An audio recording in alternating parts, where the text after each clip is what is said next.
We're all looking for quick, healthy recipes. So this is my one-pan keto duck, showcasing the beautiful Peking duck breast from Luv-a-Duck. We know them, we love them. But what we're gonna do, we're actually using the sauce from the Peking duck breast as the basis for our whole dish. Now I've just taken the pouch of the Peking duck breast, cooked them in the microwave for 3 minutes, and I'm going to pour all of the sauce into our wok.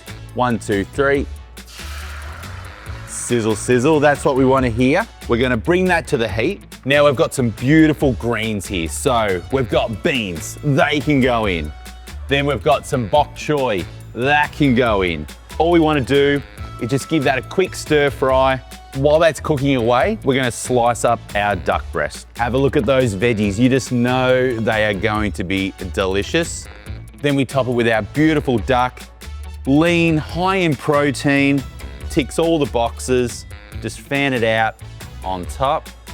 Ladies, gentlemen, gym junkies out there, if you're looking for quick, healthy alternatives for your midweek meal, you can't go past my one-pan keto-friendly stir-fried duck.